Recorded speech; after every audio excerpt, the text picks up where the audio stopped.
Good evening. Tonight's lecture will be recorded, so do keep your cameras off and remain muted. Welcome. I'm Andrea Fiorillo, Head of Research and Reader Services at the Reading Public Library. Tonight's lecture is part of our series, The Vote, Exploring Voting Rights in the U.S., sponsored by a grant from Massachusetts Humanities. We're celebrating the 100th anniversary of the passage of the 19th Amendment, which was the outcome of a hard-fought battle to gain federal voting rights for women. We're also using the centennial to examine other citizens who lack full representation and enfranchisement now and historically. You're invited to join our last Vote series event, a discussion and viewing of Chisholm 72, Unbought and Unbossed with director Shola Lynch.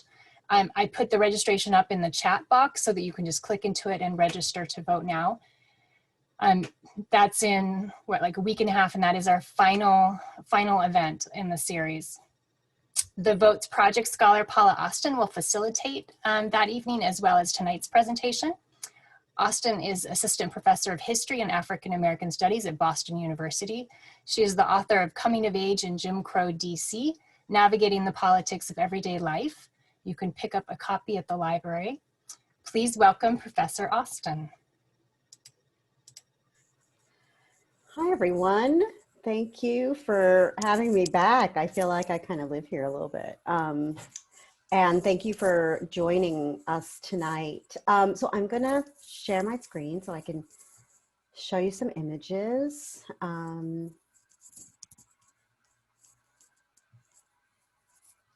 Here we go. I think that's working. Is that right, Andrea? Yes, yes, it is. Okay, great. Thank you. So this question about Black women and a long struggle for voting rights is one that I think about and engage with a lot because I teach African American history. I teach the modern and sort of less conventional timeline of the civil rights movement, but also because I work on poor and working class Black people's history, the history of Black young people and teens. I've been really interested in a kind of broader question that's about what political activism and engagement looks like, even if and when you don't have access to traditional or conventional electoral power. Also because the book that that just came out last winter about young people, Black young people, is about Black Washingtonian DC young people. And DC, of course, has a long and fraught history with having any kind of voting rights.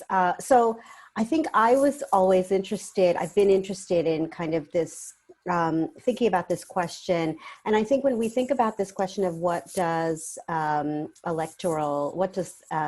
political power look like beyond electoral power, it helps us to expand beyond what I think is a really narrow view and definition of politics and political power.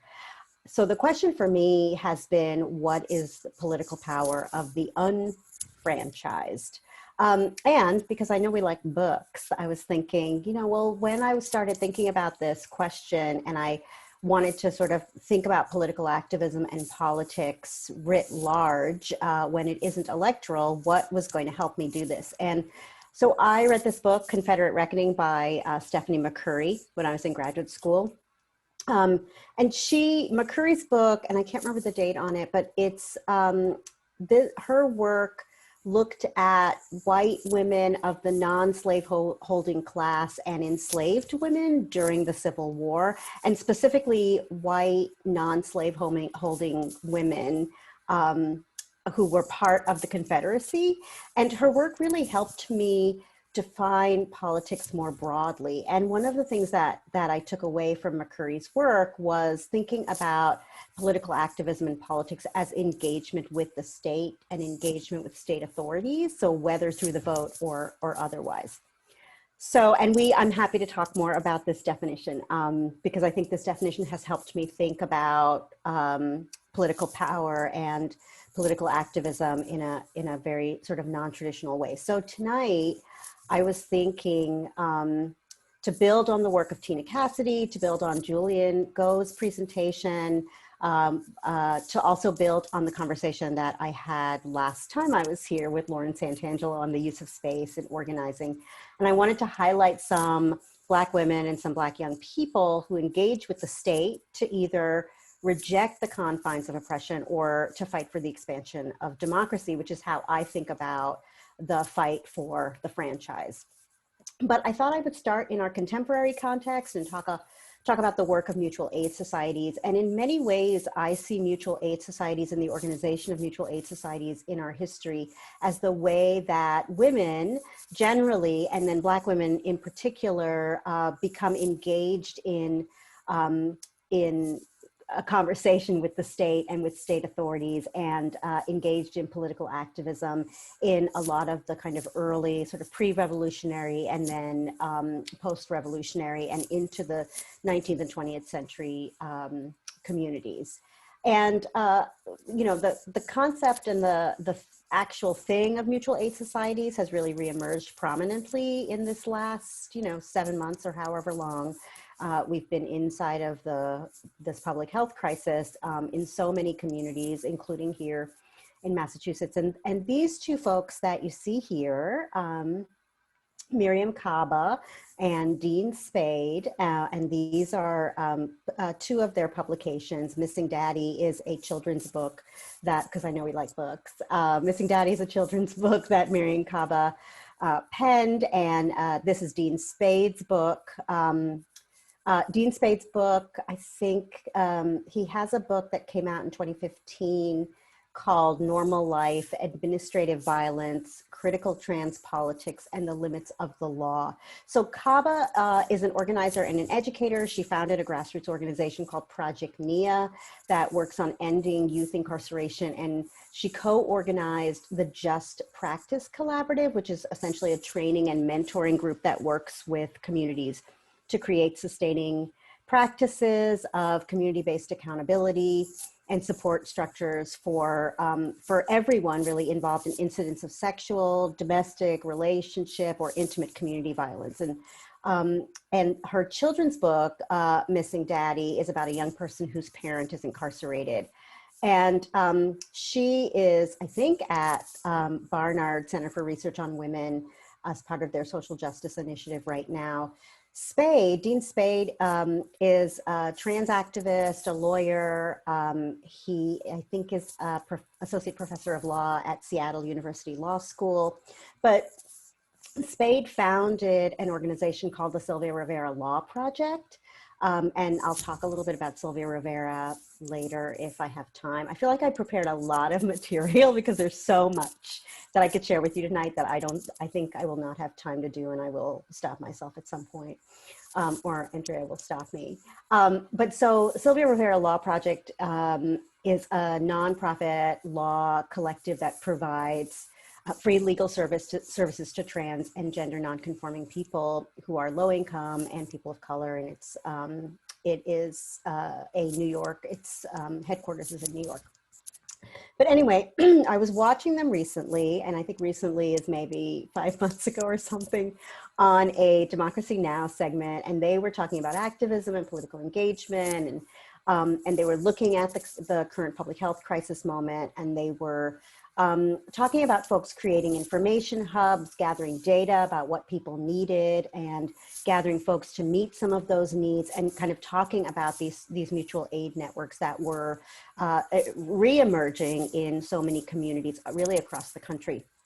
And they identified this work as what they were calling solidarity work, solidarity not charity, which is the flyer that you see on the slide there. And I was thinking about how this work has a long history, and that this type of political engagement, which is in addition to, but certainly beyond the vote, really tells us a lot about some of our structural problems and tells us a lot about how we might define state violence in terms of some of the sort of missing, services for so many people in so many communities, and that much of this work, the need to address these missing, the work to address these needs is really political work, and it's work that women and Black women in particular were engaged with early on. So I have some folks I want to share some stories about and maybe introduce you to, but maybe not. You might already know them. But the first is, of course, Mariah Stewart, who was an abolitionist and a women's rights advocate. She was born as a free person in 1803 in Hartford, Connecticut. She sort of has the notoriety, maybe, as the first woman to speak in front of an interracial audience. And her speeches were both about abolitionism and about women's rights. And in 1833, she addresses one of the Black Boston organizations that were organized in the post-revolutionary period. She spoke in front of a number of organizations, including the New England Anti-Slavery Society and the African American Female Intelligence Society. Some of her speeches were published in The Liberator, in the anti-slavery newspaper, Garrison's anti-slavery newspaper, The Liberator.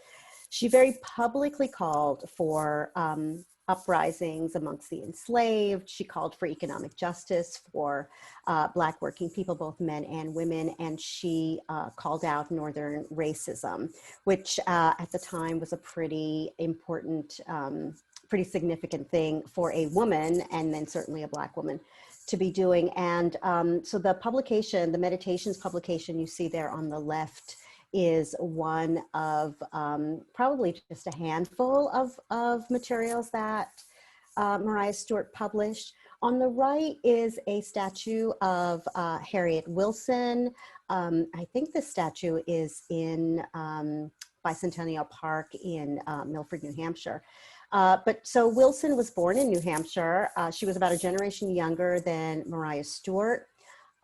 She wrote a fictionalized account of the life of a free New Englander that was published in 1859 that was called Our Nig. She later became a spiritualist and was on a lecture circuit with the likes of Victoria Woodhull, who many of you may know was a prominent suffragist, a free love proponent, and a presidential candidate in 1872 on the equal rights ticket with Frederick Douglass.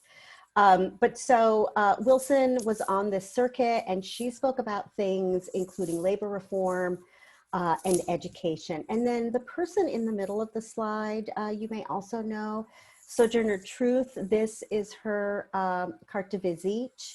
She was born Isabella Baumfree in New York as an enslaved person. She escaped, changed her name. She sued in court in 1828 to claim her son. She won that case. She was a radical Black abolitionist and suffrage proponent. And for me, Truth's career really highlights the ways that abolitionism and the anti-slavery movement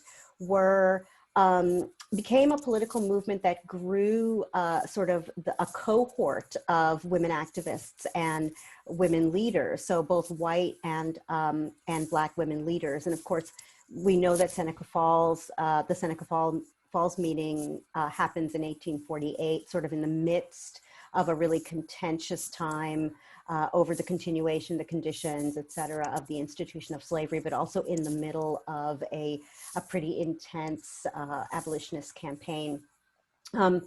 Truth also goes on a speaking circuit that included speaking in front of some pretty white supremacist crowds, and she dealt with the sort of harassment of that.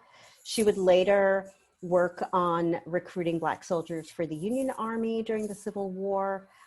She met with Lincoln as a result of that work and encouraged him to consider land reparations for enslaved people. So those are just three folks going back pretty early who are fully engaged in political activity, engaged with the state and state authorities through different means. So if we move forward into the post-Civil War time, Ida B. Wells is of course pretty well known. Here is the cover of her Southern Horrors publication, the Silent Parade in 1917. That is a protest parade to lynching, and is part of an anti-lynching campaign that really Wells is the the initiator of, she was an anti-lynching activist, a journalist, a suffragist. She wrote 2 really amazing sources that profiled empirical data she had collected about the extralegal murders of predominantly Black men, but also some Black women. She got run out of her home in Memphis, Tennessee. She went to New York, where an interracial group of women came together across some of their own internal organizing tensions to fundraise for her so that she could publish what became Southern Horrors. And this, that work of those women in New York actually leads to the formation of the New York chapter of the National Association of Colored Women. And the image on the bottom there is the Washington State Federation chapter of the NACW in 1917. So Wells's work really inspired the early anti-lynching work of the NAACP, which formed in 1906. Initially, the NAACP took up anti-lynching as their cause, and they were specifically focused, as Wells had been, on a media campaign to both end the practice, but to get an anti-lynching law. Wells, of course, as we know, organizes one of the specific Black suffrage organizations in Chicago called the Alpha Suffrage Club. And the NACW, the National Association of Colored Women, of course, deserves attention all on its own. They were founded by Mary Church Terrell and others in 1896. And at their 4th convention, which was held in the summer of 1904, so 2 years before the NAACP is founded in St. Louis, Missouri, I wanted to share with you some of the sort of tenets of the resolution that they came up with at their 4th convention. So they pledged loyalty to their motto, which was "Lifting as we climb." They condemned lynching. They called on Congress and local law enforcement to, quote, "see that all persons are protected in their rights as citizens." They called out racial segregation in transportation. They called for a boycott of segregated transportation. And in 1904, actually, there is a boycott that I think lasts for 2 years in Virginia. That is a boycott of the Richmond street cars. And that boycott actually puts the private streetcar company out of business. NACW also called for states who were engaged in voter suppression to be sanctioned by the federal government by being, quote, limited in congressional representation. And they advocated for women's education. So I also wanted to share in this early period, so while Ida B. Wells is doing this anti-lynching campaign, there are 2 organizing campaigns that are happening concurrently in Atlanta, Georgia, and in New Orleans in the 1880s. And the 2 organizations, the Washing Society and the Ladies of Labor, which were formed in Atlanta and New Orleans, respectively, are essentially proto-unions and protective associations. So these women had been relegated in the period after the Civil War to primarily domestic work, but they organized these proto-unions as a way to not only demand respect for their role in the Southern post-war economy, but their organizations were democratically led. They elected leaders. They had a membership structure. They engaged in letter writing campaigns, petitions, canvassing, door knocking, boycotts against local laundry facilities who would not honor their rates. One of the things they were trying to do was to set rates for their services. They also organized strikes and in some cases used intimidation to keep other women, both Black and white women, from crossing picket lines when they were boycotting a particular laundry who would not use the rates that they were trying to set.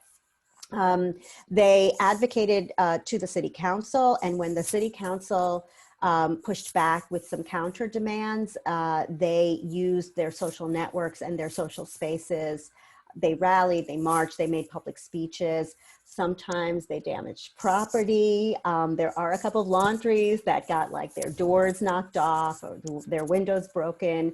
And they were ultimately able to establish a standard pay rate for their services and to hold both local business and municipal governments accountable to it. Of course, Josephine St. Pierre Ruffin, we know her. There she is in the upper near the right corner, and then below is Florida Ruffin Ridley, who was her daughter. And of course, they are Boston suffragists, women rights activists. They are founders of the Boston's Women's Era Club. And Josephine St. Pierre Ruffin was on the executive committee of the Colored National League, which was a Black political organization. And as a young person, so this is the stuff that I like, is to kind of trace out adult activists and kind of look at their activist paths when they were young people. I'm always really interested in this. And one of the things about Ruffin is that as a young person, she also worked on recruiting for the Massachusetts Black Union regiments and had been involved in women's soldier and contraband relief associations. And so I'm always sort of looking at people's long history of activism and political engagement and what it looked like well before they are grown people. Of course, the Colored National League is evidence that Black Bostonians were very much involved in electoral politics. They were calling for the right of free and fair suffrage, equal privileges in all public institutions and transportation, fair and impartial trials, freedom from insult. And while Black women did not cast votes per se, they were absolutely engaged in those political salons and in conversations about essentially how to weaponize the ballot for racial justice. They staffed polling places, they were canvassers. Florida Ruffin Ridley, for example, talked about why the organization invited white women to speak at events, and she said that they worked for, quote, humanity and humanity's interests, not for the Negro alone, but the Chinese, the Hawaiian, the Russian Jew, the oppressed everywhere. But she also talked about how they devoted much of their energy, I should say, and she also talked about how they devoted much of their energy to ending the scourge of lynching. They made critiques on white women's organizations, which ignored the plight of Black lynching victims. So anti-lynching was very much a part of a broader sort of multi-issue campaign. The other, so you'll see here, this is, we looked at this slide when Lauren Santangelo was with us a couple of weeks ago to talk about the parade that happened in 1914 and the parade route there on the right-hand side. And of course, this is a cover of the Women's Era newsletter. So I wanted to share a little bit about some young people. So these are two young girls in Washington, D.C., in the southwest section of Washington, D.C. And the quote right unruly is actually a quote that describes a young woman whose name was Susie Morgan, who was 14, and she was interviewed in the late 1930s by Black sociologist E. Franklin Frazier. And I actually don't know who either of these girls are in this photograph. These are both Gordon Parks photographs that were taken in 1937, but I actually don't know who either of these young women are.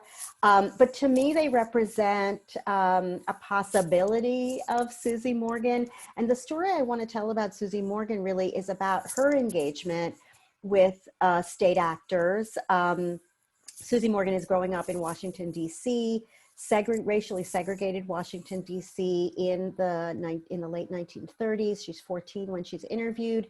And she tells this story in response to whether or not they get harassed or engage with the police very often. And she talks about this experience where she and her friends used the Lincoln Memorial reflecting pool to swim. And it's partly important because there were very few places for Black young people to cool off in the hot DC summers in the late 1930s. There were probably about 9 pools and bathing beaches for white young people, for white people in and around DC. There was only one for Black young people. It was in Northwest, which was on sort of the other side of the National Mall for Susie to get through. Susie and her friends used the Lincoln Memorial Reflecting Pool to swim, and she tells this story of being chased out of the reflecting pool by police officers, and she talks about the way in which they mock the police officer. They sort of run, they run into the center of the pool to escape him. But one story she tells about dealing with the police in DC is that they ventriloquize Lincoln. And one of the young people in her group kind of pretends to be Abraham Lincoln and says, sort of speaks to Lincoln, tells the cop that they have permission directly from Lincoln, and then speaks for Lincoln, who says through this child's voice, well, they say to Lincoln, "You won't let them throw us out," and Lincoln responds, "No, stay and swim as long as you like." And so they say to the cop, "Well, we have permission from Abraham Lincoln himself." And they sort of, I thought what was so interesting to me about the retelling of this story is that they understood the sort of historical memory and narrative of who Lincoln was, that he freed the slaves, that he was an advocate for Black rights, and that they were Black children. The other thing that's really interesting to me is that there's evidence that there were white young people who swam in the Lincoln Reflecting Pool, who are photographed sailing boats in the reflecting pool at the same time, and yet these young people are chased out. And Right Tight, Right Unruly is actually a description of Susie Morgan by her father, who talks about her as being sort of hard-headed and disobedient, and that he can't control her. And her interview is sort of filled with all of these stories of essentially transgressions, spatial transgressions that she makes into parts of DC that she's sort of not officially allowed to. And so I wanted to think about how this was political action, political engagement, a kind of pushback to the geographic confinements of racial segregation, and the way that racial segregation kind of brought its own violence with it. Mary McLeod Bethune, who many of you may also know, was an educator. She founded and led the National Council of Negro Women, which was organized in 1935, and by 1935 had already attracted some 5,000 members. She became the first Black woman to hold a federal position when she becomes the head of the Negro Division of the National Youth Administration, which is one of the New Deal organizations. And that top photograph is the Federal Council on Black Affairs, Roosevelt's Federal Council on Black Affairs, which was also called the Black Cabinet. And there she is with the ear of Roosevelt. Her engagement and her involvement there really opens up federal positions in New Deal organizations for Black women. She's also at the San Francisco meeting in 1945, where the United Nations is founded. And at that meeting, she meets with folks from really around the globe who share experiences with Black Americans of colonialism, of imperialism. And she, in that meeting, basically says that women must be at the center of any analysis of international human rights. Of course, during this time, there she is. The bottom photograph is of, I think that's Harry Truman there on the left. Of course, this is also the time that Black women are joining the Communist Party during the Depression years. And the Communist Party was an organization that was working on some racial justice campaigns, specifically to defend and free the Scottsboro Boys. They were also engaged in active union organizing throughout the South with Black women tobacco workers, for example. So I want to come to kind of what we think about as the traditional civil rights movement, which we think about as being primarily about fulfilling the 15th and 19th Amendments. We talk about the end of the civil rights movement as being with the 1964 Civil Rights Act and the 1965 Voting Rights Act. And I wanted to talk a little bit about, you know, the iconic Rosa Parks as being one of the people that we think of. I know my students always say Rosa Parks and Martin Luther King are the people they know about engaged in the civil rights movement. But I wanted to talk a little bit about Parks and a little bit about how it is that Parks even gets to Montgomery, Alabama to participate. And you may know this story already. This story comes through in Danielle McGuire's book, Dark End of the Street, which is an amazing book if you haven't read it. But I wanted to talk a little bit about Parks's work before her participation in the Women's Political Council. And the work that she's doing that is during the civil rights movement that is specifically around women's dignity in their everyday lives, Black women's bodily autonomy. So that image on the left says December 19, is meant to be December 1955, but is actually the year after, and it's a staged photograph. It is the iconic photograph of the Montgomery bus boycott. But that person behind Parks is actually, I think, either the photographer or one of the photographers that goes to take this photograph. And of course, the narrative around Parks on that day has basically been that she was a seamstress, which she was, and she was tired one day, and she refused to get up, and this started the bus boycott. And of course, this narrative misses some really important things. And of course, the first is the work of the Montgomery Improvement Association and the Women's Political Council, which was led by Joanne Robinson. You see there her mugshot, and Dr. Mary Fair Burks.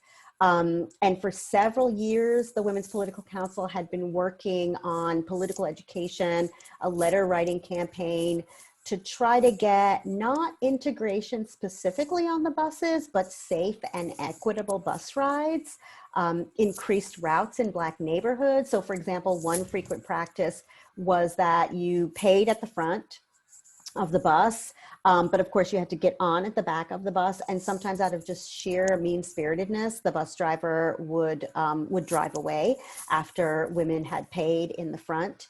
And many women also, many Black women also faced harassment on the buses, both from white riders, sometimes from bus drivers, sometimes from police officers, from men and women. And the Montgomery Improvement Association and Women's Political Council really worked for years to try to draw attention to this behavior and to end it. They trained many women, and there were many other women of all ages who were arrested for not giving up their seat before Parks was, because the boycott was essentially one strategy among many that included a lawsuit that would eventually end in the Supreme Court decision that desegregated the buses in Montgomery and nationally. And I want to show you some of those women in the next slide, but I want to talk about how Parks even gets to Alabama. And it's really how she gets to Alabama. It's a decade before the Montgomery bus boycott is really a part of her work in the NAACP investigating sexual violence. And so I want to talk about Mrs. Reese Taylor, who you'll see there on the bottom right, sitting with her daughter and her husband. She was 24 years old when she was on her way home from church in the fall of 1944. She was abducted by a group of white men. They held her for hours, they tortured her, they gang raped her. And despite her serious injuries, physical and psychological, she reported what had happened to her. And of course, Taylor's experience is really part of Alabama's KKK wave of terror during the 1940s. But the NAACP sends Rosa Parks, who was only a few years older than Taylor at the time, but who by then was already one of their really skilled investigators. And she helps to form the committee. You see the image there on the left, the Alabama Committee for Equal Justice for Mrs. Reese Taylor. And this is how she gets to Alabama, to Abbeville, a decade before her engagement with the Women's Political Council, with the Montgomery Improvement Association, and ultimately before she, you know, takes that iconic image. And here are some of the other women. There is Parks. Maybe a more appropriate image of Parks is the mugshot. There's also Claudette Colvin and Aurelia Browder, and it's actually Aurelia Browder's name who is on the Supreme Court case, Browder v. Gale, that is decided in 1956. But they were all part. Claudette Colvin was a youth activist in the NAACP. You'll see that she was arrested earlier than Parks in March of 1955, but the NAACP decides not to bring the case on her behalf because she is a young person who also happens to be pregnant and not married right then. So they decide she might not be the best representation, but they are all trained at the Highlander Folk School, which was an education center that was training folks in workers' rights and racial equality in Tennessee. And Parks was mentored by Septima Clark, who you will see here in this photograph with Rosa Parks. And Park was a political educator, a literacy educator. She played a really important role in voting rights education through the Highlander Center, developed literacy and citizenship workshops to help folks to register to vote, and was essentially an early voter suppression, against voter suppression. So Clark also, I think, organized successfully in South Carolina to get Black teachers and principals in Charleston's public schools. Okay, so I want to come into the more contemporary time and tell you a little bit about Joanne Walker. And Walker is an example of Black women's activism against HIV/AIDS, which reached epidemic levels between 1990 and 2000, of course, remains an important health issue today. Walker herself was diagnosed in the late 1980s, and in 1992 was incarcerated for a 4-year sentence for stealing a $200 coat. While on the inside, she began organizing with other incarcerated women who were also HIV positive. They formed an organization called the Coalition to Support Women Prisoners with HIV/AIDS. Her work helped to win compassionate release of someone inside who was dying due to AIDS-related complications at Central California Women's Facility in Chowchilla. And Walker herself died from AIDS-related complications, but she really built the beginnings of HIV/AIDS and prison reform activism around health issues. And of course, we're seeing how important that is right now. So I think I will stop there. That's a lot. Those are a lot of ladies. And there's so many more. Many of them you see here on this massive, of course, Shirley Chisholm there at the center, who we will talk about in a couple of weeks. Ayanna Pressley is not on here, but Bree Newsome here scaling a flagpole to tear down the Confederate flag from the South Carolina State House grounds. Angela Whitehead is not on the image, but she threw 2 white police officers out of her Wisconsin home after they entered illegally. Stacy Abrams here, and of course we know about her fight against voter suppression in Georgia.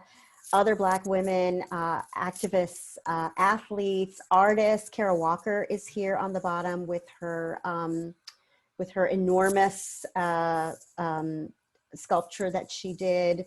Sylvia Rivera and Marsha P. Johnson here in the first march after the Stonewall Riot, the year after the Stonewall Riot. Fannie Lou Hamer, who celebrated a birthday last week, and we can't forget the amazing work that she did, not only sort of traditional political work in starting the Mississippi Freedom Democratic Party, but also her food justice work as a sharecropper who essentially lost her home and her job as a result of her own attempts to cast a ballot before the 1965 Voting Rights Act.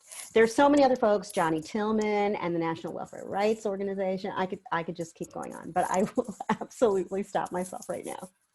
Thank you, everybody. Thank you, Paula. Um, there was already a question asking if the recording will be sent to participants. What we have been doing is just posting it to our website, which goes to our YouTube channel. But I can send it directly to you if you send me your email privately. I will just send it directly to you because you might not be on our website all that often. So we can take questions either live. You can turn your camera on if you're comfortable with that, or you can throw it up in the chat box. I think, Willie, you have one right now.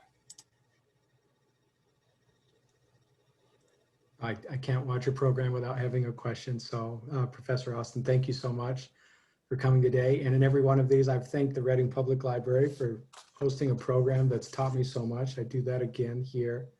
Love librarians.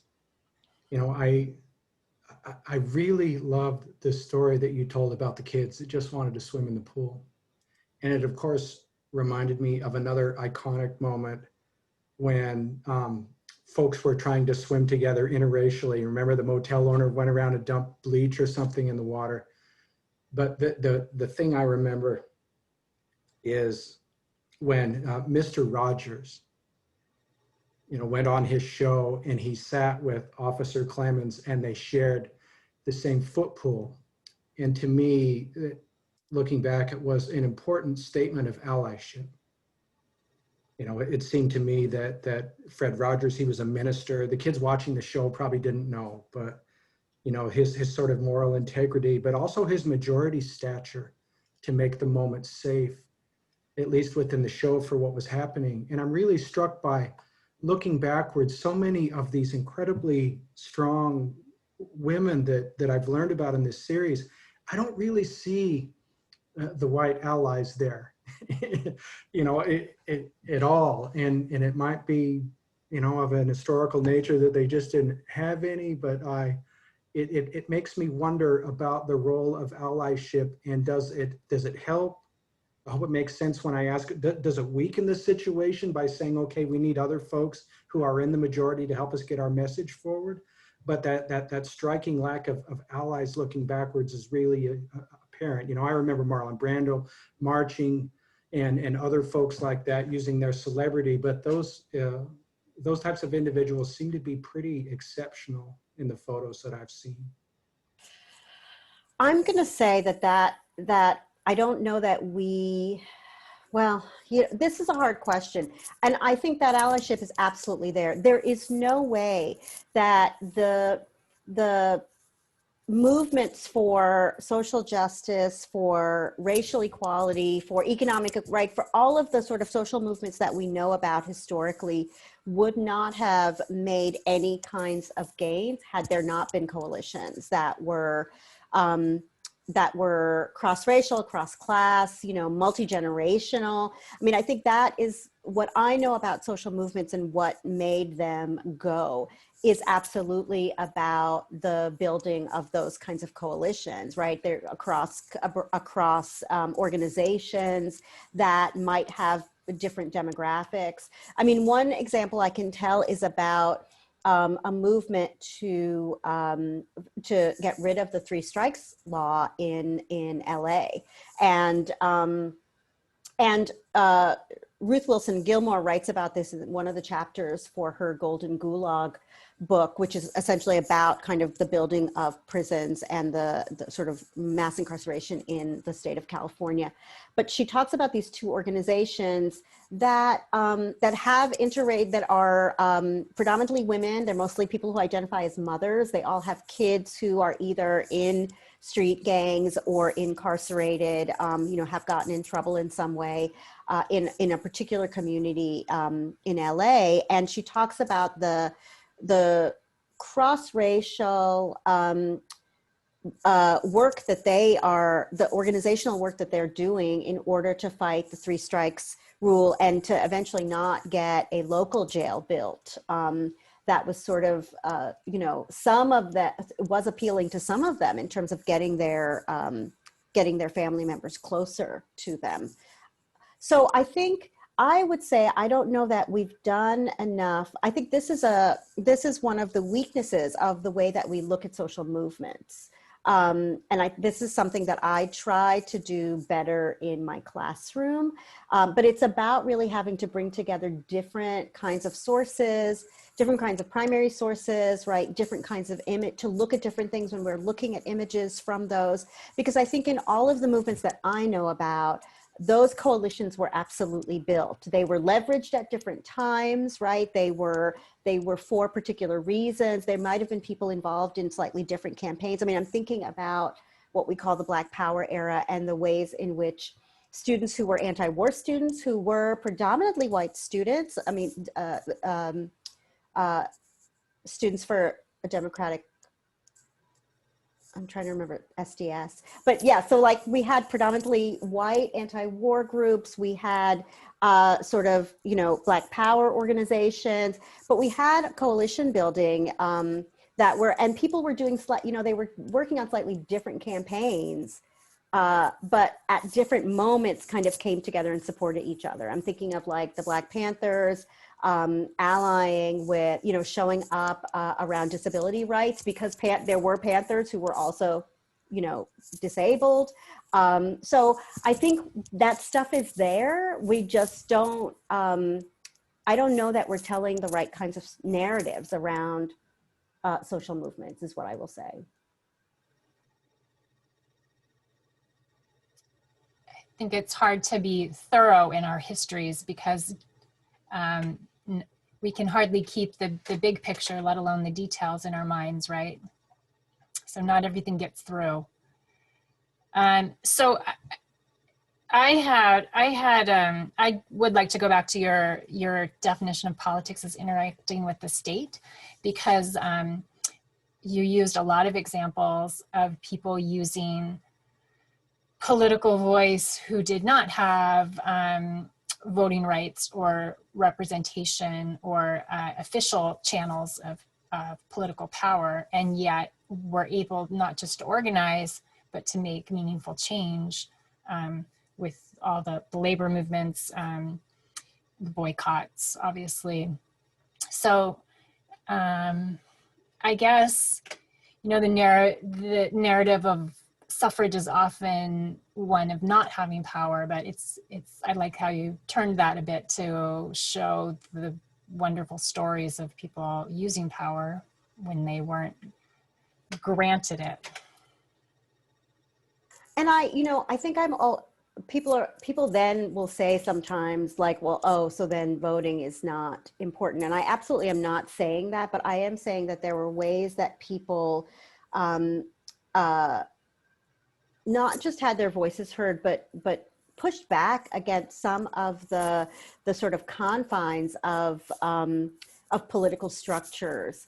And the Stephanie McCurry book is so great. I mean, she talks about sort of, you know, Bread and Roses riots and making demands of the state in particular ways, despite not having the ability to sort of be an official political participant. And I do think that I think that it can help for many of us who might feel like disempowered, right, in the face of really large structural inequities. I think remembering that there were people who, even after the 15th and the 19th Amendment and and I think in our contemporary moment of mass voter, of like reemerging and reconfiguring voter suppression, that there are absolutely ways to fight those and to attempt to make the kinds of political changes that we want to see.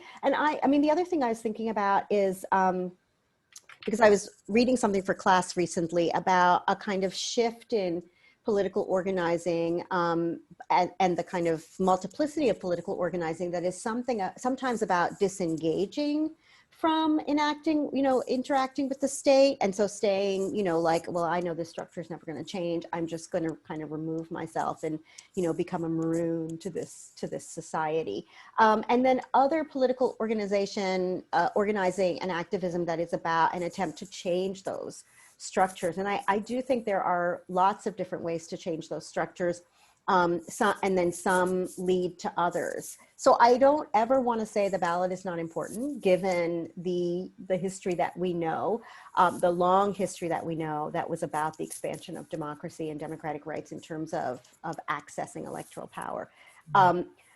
But also it's a reminder that that is a constant fight and that we absolutely have to keep doing that, because it's, you know, it's kind of always contracting. And so we have to always make sure that we're holding it open and trying to, I mean, now I feel I'm going into a bad metaphor now, but like trying to expand it. We had a book group last night on part of the Vote series, and we were talking about all the creative new voter suppression tactics that are out there for this election, and how I think the national voter average for a presidential election, which is by far our best showing of democracy, is just over 50% of eligible voters, I believe, nationwide. I could be wrong about that, but that sticks in my mind. And I was opining, hoping that this sort of blatant suppression and the way it's kind of getting a little bit of media attention. I know it's a crowded media market right now for our attention, but it is getting some attention, and I'm hoping that that will spur our new voters, our young generation, to not take it as much for granted as previous generations of Americans have, because so many people have fought for so long to have these rights or to exercise the rights that they supposedly have. So I'm hopeful. I'm going to go with that, and hope that there's a little bit of a uprising to meet the suppression. All right, do we have some more questions for Professor Austin?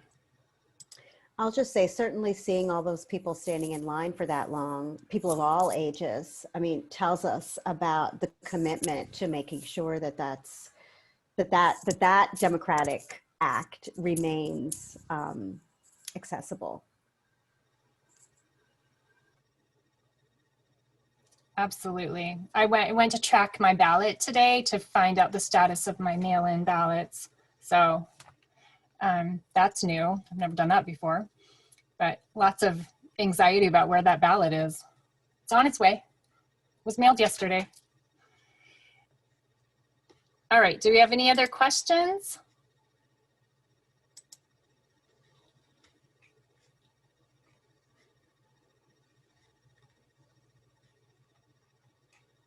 Well, before we close up, I am going to put instructions on how to watch the documentary that we're going to be viewing with Professor Austin in a week and a half or 2 weeks. So the Chisholm 72 Unbought and Unbossed, you can stream it if you have a Reading library card, or maybe your local library has this service called Canopy, and you just need your library card to use it. We also have physical DVDs in the library, and you don't have to be a Reading resident to access those. All you need is a Massachusetts library card, and we can hook you up with that. So do call us, email us, go online and book that yourself. Or if you have that Reading card, check out Canopy. I put the link to it there in the chat box, so you can just watch it. You can watch it in its entirety. We will be viewing clippings from it and discussing them with the director and with Professor Austin in a couple weeks. So I hope you can come to that, because Shirley Chisholm is the inspiration for many, a lot of political ideas right now, and political people. I heard her invoked in the Supreme Court hearings several times today as people talked about Christian conservatives having a seat at the table. So she's a really important figure, and I think she's getting a whole new renaissance. So hope you can join us for that. And maybe, Professor Austin, you could just give us a little teaser. Yeah, I mean, I was thinking about Chisholm too today because she also got invoked by Kamala Harris in her so did Mary McLeod Bethune, Stacey Abrams. A lot of the women who got onto the list tonight got onto the list partly because they had been, Mary Trish Terrell got onto the list because of Kamala Harris's invocation of them as sort of people that she was standing on the shoulders of. And Chisholm is absolutely amazing. I mean, if anybody watched the Mrs. America FX limited series about Phyllis Schlafly, you will have seen the organizing that happens behind the scenes during the Equal Rights Amendment and sort of and Chisholm's rise, but also maybe fall. And Shala Lynch, who has worked on a couple of other documentaries since then, including one about Angela Davis. And apparently a project that is very secretive. She said she was like very secretive when I chatted with her about getting ready for this in a couple of weeks, that she couldn't talk about it. Maybe she can talk about it when we see her.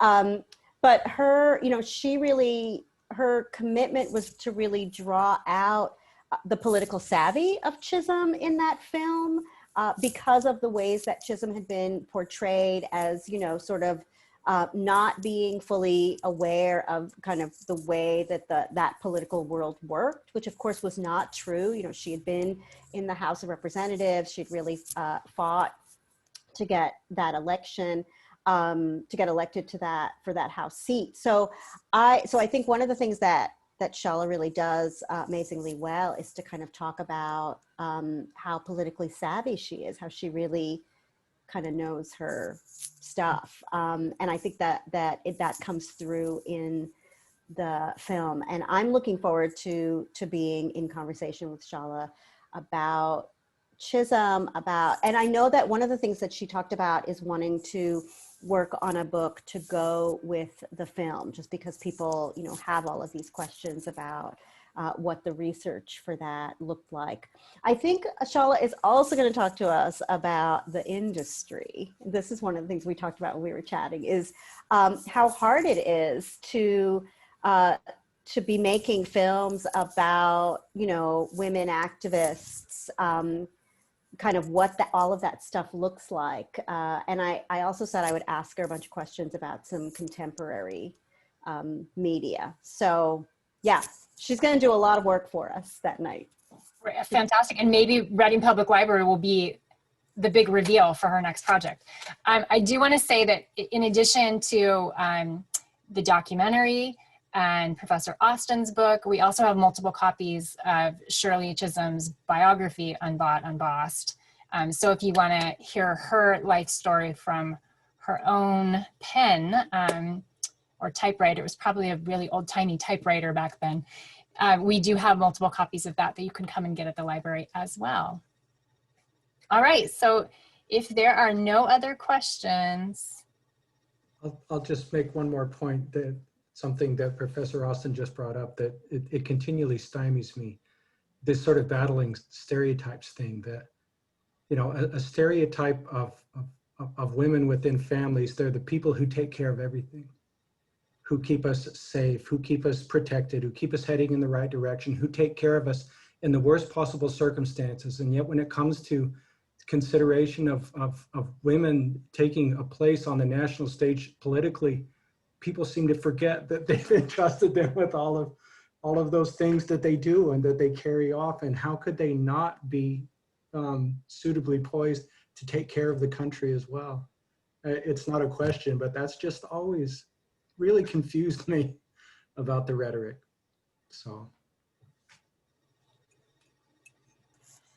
Yeah, no, I think that's such an important point. And of course, women during the multiple suffrage movements really tried to mobilize that exact point, right, to their benefit. And some would say it worked, for the 19th Amendment anyway. Mm-hmm. Mm-hmm.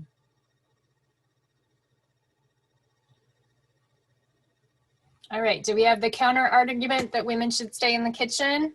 Going once, going twice. All right, sold, Willie. We'll take your viewpoint. Final word. Thank you, Professor Austin. Thank you all for coming, and please do sign up and come to our last event and track your ballot if that's what you got out there, or come to the library and vote early. We start on Saturday. All right. Thanks, everyone. Good night.